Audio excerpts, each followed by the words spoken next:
Hello again, ladies and gentlemen. BTM here, bringing you another match of my Age of Empires 3 series. I am going to do a deck walkthrough right now with Spain with my Fast Fortress deck. So if you want to watch the match, and just the match, you will see a link in the description to the time that the match actually starts. That way, if you guys aren't interested in watching the deck and just want to see the actual gameplay footage, we can do that. But for now, I just wanted to show you the Fast Fortress deck I developed. And I actually have a few variations. Hopefully, we'll run through fairly quickly because I don't want to make this video absurdly long. The first one is a standard Fast Fortress deck. It's labeled FF, just very clear, very easy. And I've actually done a little bit of tweaking with it. If you watch through a few of my videos with Spain, you may notice that the deck is never the same. So I just kind of wanted to wander you through what I had. The most important card in the deck is the 700 coin card. That is the catalyst for us getting to the third age. The minute we get to the second age, we have our 300 gold, we send that card, we get to the third age, and that allows us to send all of these cards. Now, in terms of military in the third age, you know, after we send the 700 gold and we get to the third age, right, I used to have 3 military, or maybe even, no, I used to have 3 military cards, Stradoids, Swedish pikemen, Scottish Highlanders, and the such in this deck. And I used to not have many other military. I used to have like a fort and some other defensive buildings, some resources crates. I actually changed it up a lot. And the reason I did that is because as I got to the third age, I found I didn't have enough coin right off the bat to make those units. So I kind of reworked with my Fast Fortress deck. And you may notice I now have a lot of free units I can send. 12 pikemen, 8 Rolladorios, 5 Hussar, 3 Lancers, 4 Lancers, 2 cannons. I do have 1 for outpost wagon, and I do have this card that allows me to turn my pikemen into Redolarios. Wow, look, there's a spelling mistake here, guys. Look at it. All your pikemen transfer into Wow. Unless it's, yeah, that's a spelling mistake. Cool, we found a spelling mistake. Sorry, but anyway, so I put in cards that will allow me to rush immediately with the pressure. And the reason why is because in my previous videos, I felt like there was not enough I could do with the amount of shipments I had. So that's why I have the third age looking like this, 700 gold. In terms of the rest of the cards, I filled it out with the advanced trading post and the 3 settlers for the first age. Both are incredibly vital for obvious reasons. Advanced trading post takes away 40% of the cost of the wood, aka 80 wood, so you only have to use 120 to build a trading post. The 3 settlers are if you don't really have access to trading posts and you want to send something to strengthen up your economy.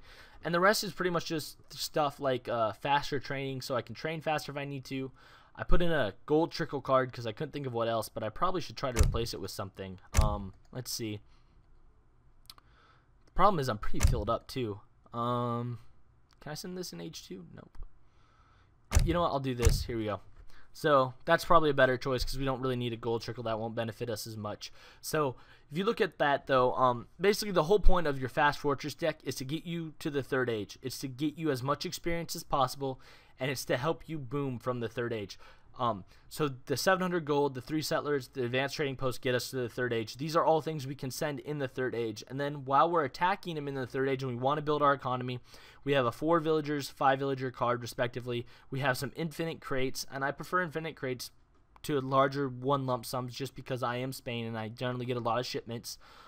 We have early soldier training to make them faster and the such. So that's kind of what we got going on here, and I do have some defensive buildings just because I generally really like defensive buildings.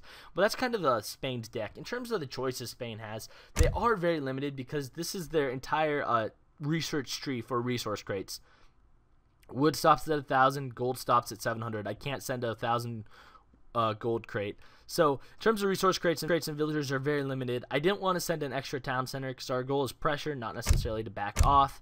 I didn't want to send more mercenaries generally because I let them die. And you may notice in this deck I took out the Team 2 surgeons, and that was kind of a weird choice, but I felt like since I'm focusing it more on Spain's army rather than the mercenaries, although I do want to mix in the mercenaries, I felt it was a much wiser choice to not have them in there for the short term. Although I could always take out 600 gold and put them in there. That's the reason why.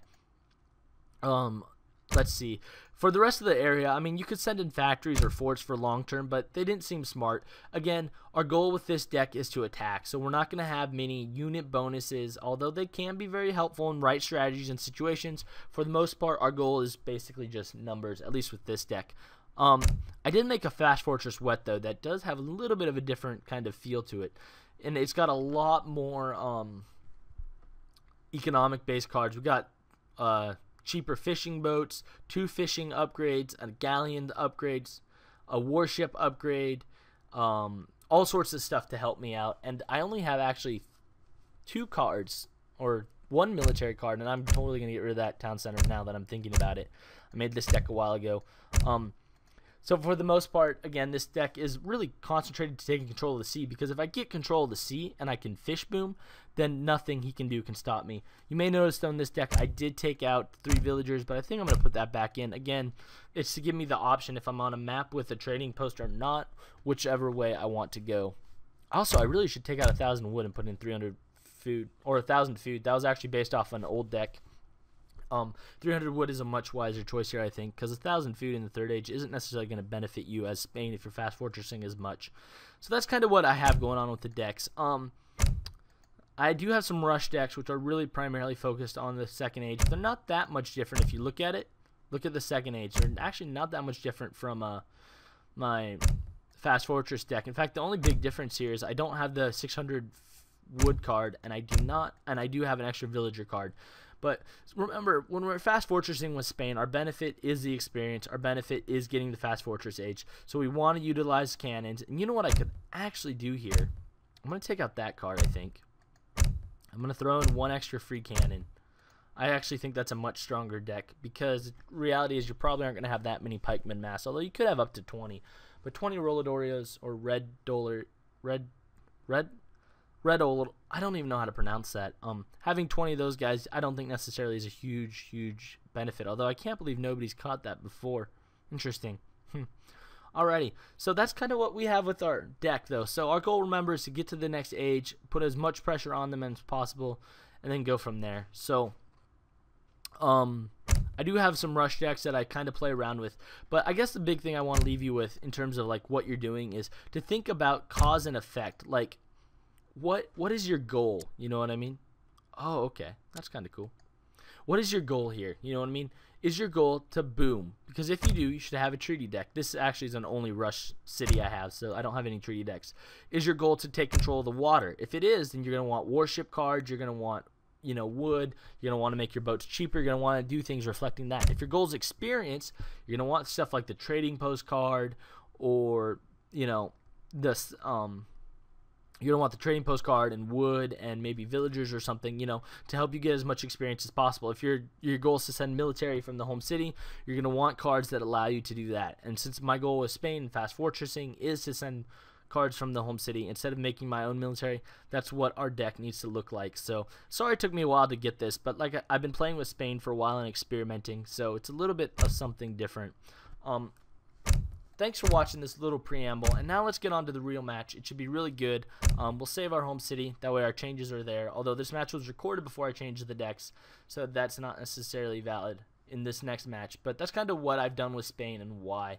I'm sorry if I rushed through that, but I wanted to keep the video not too long, so if you have any questions, please leave me a comment. I'll try to answer it. I might even do a follow-up video where I just do the decks. I haven't decided yet how I want to do that. We're learning, right, guys? So thanks for watching, and now let's get to the match.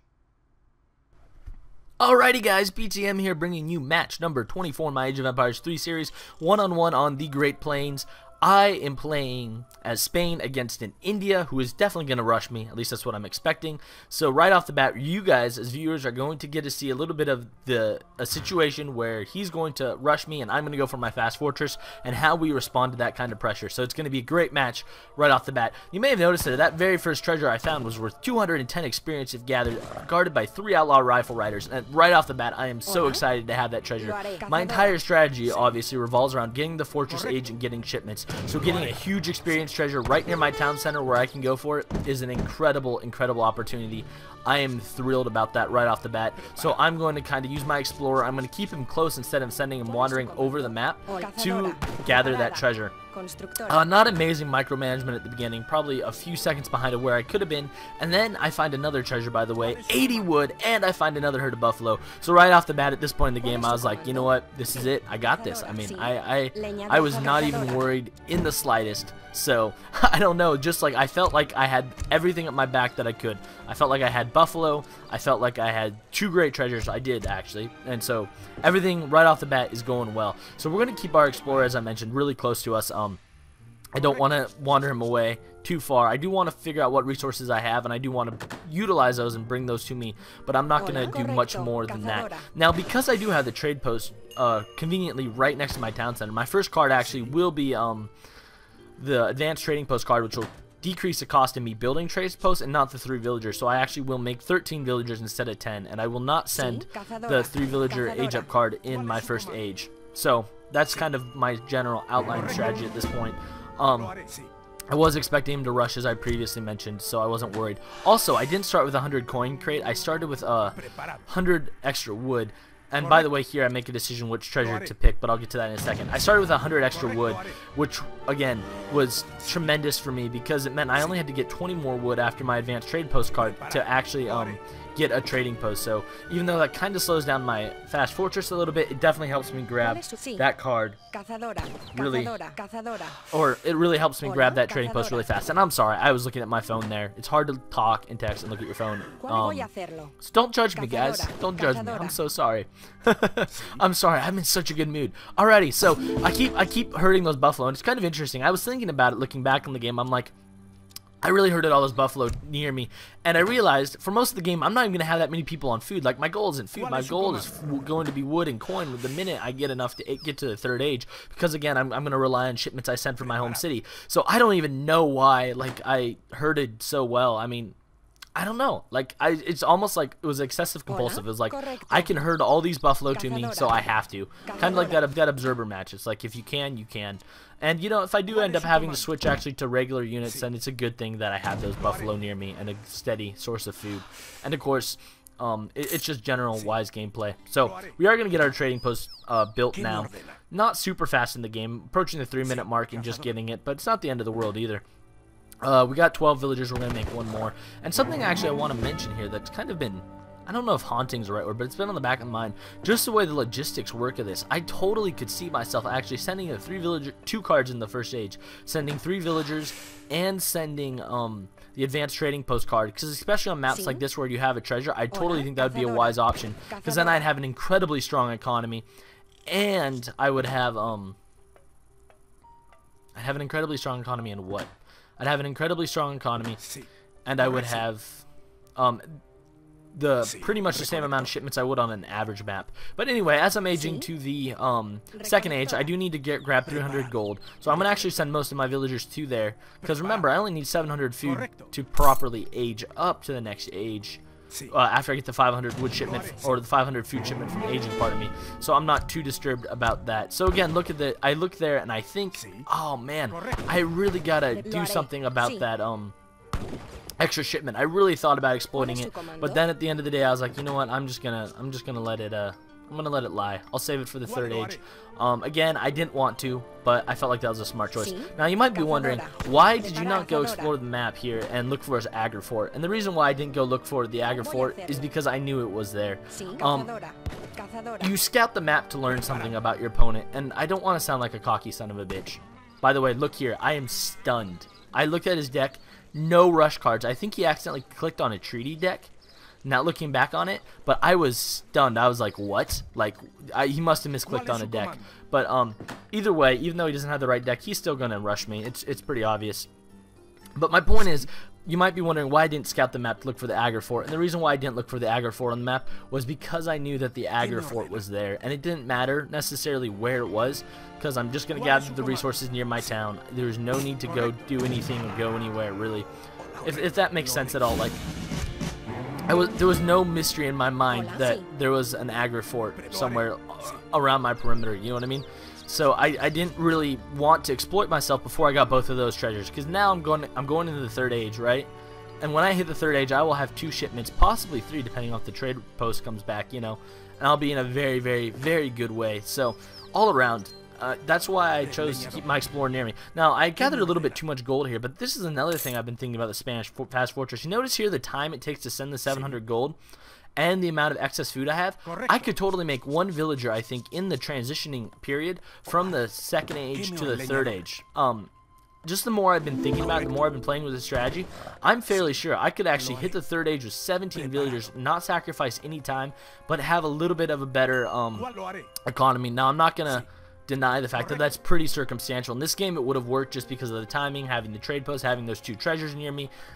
This game, it would have totally panned out. I don't know about in every game if it would have. I'm actually going to have to check the times, and I guess it also depends on how fast you gather up the resources you get. Now, my choice to age here is going to be the adventurer, and I am going to go for the 4 pikemen and 4 crossbowmen. And the reason why I'm going to do it is on the top left of my screen right now, I am completely expecting Sepoys. Unfortunately, he kind of got away from me there because I was looking at the screen and trying to make a choice, and he manages to kill one of my villagers. I get all of them in, but then I shoot them all out on trees. Remember, our goal here is to get a lot of houses and to send military units. So even though I'm not necessarily worried about food, I did work on my deck, but we'll explain that in a preamble to this video. I believe I'm going to post up my deck. I haven't recorded that yet, but I'm gonna record it after this and then add it to the video. So, you know, you've seen my deck, you've seen all the military cards I have, right? And that was actually a mistake I was making with Spain earlier in my previous videos. Most of my military was all mercenary, so once I didn't have gold, there wasn't much I could do besides ship defensive buildings. I changed that, so now I have normal military units as opposed to like 1,000 food, which I didn't really need the food either way, right? So I now have like pikemen and Rolodorio and lancers and hussar in my deck, which will really allow me to maximize my military potential. So we do grab that second trading post, and at this point, I know he's not really, he's kind of quasi-rushing. I mean, he sent in some men to see what was up, and I'm kind of surprised he didn't march in with more men, seeing that I had nothing to defend myself. But all around, I mean, he's kind of like, I'm going to hit the third age, and I'm probably going to send 2 cannons or Rolodorio right off the bat pretty quickly. So I don't know why he's not putting a little bit more pressure on me at this point, but he will. Spoilers, sorry. So we're about to hit up the third age, and there comes some men coming around the bottom of my town, and there's a pretty good amount of Sepoys and Gurkhas there, and he manages to pick off 2 more villagers in a little bit of a hit and run, and that really kind of disappointed me there that he was able to, just because I have trouble focusing occasionally on every little aspect of the game, so I did definitely miss the fact that Sepoy was walking up to me. My first card is going to be 2 cannons, and the reason why is because I already have a little bit of an army coming, and then I'm going to send 2 big clumps of pikemen, and I know that's a weird choice, but I decided because he's going to have Gurkhas, which are going to outclass crossbowmen and pretty much everything that there is, the only way he can stop my cannon is with his cavalry, the Sowars, and the only way he can really defeat my cavalry, my cannons, is a melee. So I decided I'm going to send pikemen to back up my cannons and protect them from melee attack and let my cannons do the killing of the Sepoys. That's kind of my plan. Unfortunately, at this point, though, I'm going to lose my trade post, and I'm down to 10 villagers, even though I am getting the 2 cannons, and it does seem like I'm not necessarily the worst straits. It doesn't necessarily seem like I'm in the best. I do... Pardon me, guys, I'm burping a little bit. I just ate lunch. I do send, obviously, I don't send, obviously, I'm sorry. I do set my cannons into firing mode because I want to have them ready, because I don't know why he isn't being a little bit more aggressive, but I will attribute that fact for him probably to not having the right deck. I think he made a little bit of a mistake in terms of deck choice, so that is probably why he's been a little bit more passive this game than I think we would necessarily expect. Obviously, losing a good amount of villagers has definitely changed the economic structure of my town. I'm back up to 11 villagers, but I had to put a lot more onto food just to keep making sure production stayed up. And I have not yet built a market. Nope, I have not yet built a market, guys. Lesson number 1 of Age of Empires 3: never build a market, guys. They're useless. Come on. Just kidding. I probably should have... No, actually, in my situation here, I don't think I should have built a market. Grabbing that trade post initially was a smart and wise choice, in my opinion. Also, it was definitely a smart and wise choice for me then to shift my economy the way it was and keep building houses. You may notice I'm up to 68 population here, even though I only have 12 villagers. I'm just sending men. Like, there's no tomorrow. So, and fortunately, as I'm walking to that trade post, I see his army coming to my town. So we're going to get a little bit of flanking action because we're going to have those pikemen attack from the front, and then my other army and my cannons attack from the side. So I got kind of lucky there with just the way that all came together. Hopefully if I can defeat him here, which I should be able to, I think, with having the advantage of cannons, I should be able to slow him down a significant amount, and that we are going to go herd that herd back to us. Unfortunately, it wandered away in all of the madness, but I did not press the shift key to walk them to me, so I accidentally shoot them away from me, and I was kind of bummed with myself at this point. So, fortunately though, on the economic side, we're up to 14 villagers, guys. Look at that. Making a full economic recovery here, but not quite. Still sending military units, and I send Rolladorios there, and the reason why is because I think I saw primarily Set or Gurkha in his army, which are light infantry, and Rolladorios, if they get close, will absolutely slaughter Gurkha. You may notice, by the way, here at this point, I am sending most of my people to gold, or all my new villagers to gold. And the reason why I'm doing that is because we want to start sending mercenaries. We have 7 on food, about 5 on wood when they're actually on wood and not building, or 6 on wood, I should say. And that's enough to keep up house production, to keep up villager production, and now we want to start really utilizing the fact that we have mercenaries. So that's kind of my mentality at this point. I do send lancers. I'm going to start building up a little bit of a cavalry to kind of deter him from rushing me with Sepoys, to kind of force him to diversify his army, I guess is what I'm trying to say. And we are able to raid some of his villagers with the Rolladorios, and we are able to grab this second trade post back from him. So at this point, I actually felt pretty much in control, even though I've only managed to get my economy back up to 16 villagers. Things are definitely going, and look at that, guys. I buy some market upgrades. Aren't you guys proud of me? And you may have noticed that I did organize my army into tabs just to make it a little bit easier for me on the spot to kind of shift between all 3 and make sure I'm maintaining production in the way I really want to. So I do send that little bit of an army though with the falconets and the such to wander in and start attacking him. And I think those are actually like his equivalent of Minutemen. I think he just sent literally everything he had left to kind of save himself. So I'm guessing he kind of took a little bit more in that loss of army when we clashed by my town than I probably expected he did. Because remember, India's units are fairly expensive. Unfortunately, here comes some Sowar marching to my cannon, and I let my pikemen, my pikemen get a little bit too far away. Fortunately, the cannons are able to kill them, and with the pikemen running up behind him, we're able to kill the cannons and survive that initial rush. So that's pretty good. We are going to march the Rolladorios in, and we did have the Lancers coming, but he decides at this point it's over, and it was a pretty good game. I felt bad for him because he picked the wrong deck. If he had picked the right deck, he would have probably had at least, what, 1,000 extra resources from crates and a good amount of military, so it would have been a lot closer. However, if you do look at the resource count, he had almost double me, so I felt kind of proud. Even though he picked the wrong deck, I did feel like the strategy worked under the circumstance of pressure, even though it wasn't necessarily the most pressure that it could have been. So it was a good game, and that's kind of playing Spain under a little bit of pressure. Sorry it's not a great match, by the way. I am going to look to get some expert matches and narrate them. I'm going to look to play against some better people. Unfortunately, right now, it's hard to find good matches on AgeCom. I've literally recorded 4 matches before this one where people dropped or they were just trying to screw with the rank and weren't trying. So I struggle, guys, to bring you good quality matches. So I apologize for that, and I just want to let you know we're going to keep trying to improve and getting better matches. This was a little bit of one-sided after pretty much a halfway point, but it was still fun to play, and I figured it would show you guys me dealing with some pressure, and we're definitely going to bring some more and better stuff in the future. So thanks for watching. Leave a like, leave a comment. I love all my subscribers. I love all you guys. Thank you so much for checking me out.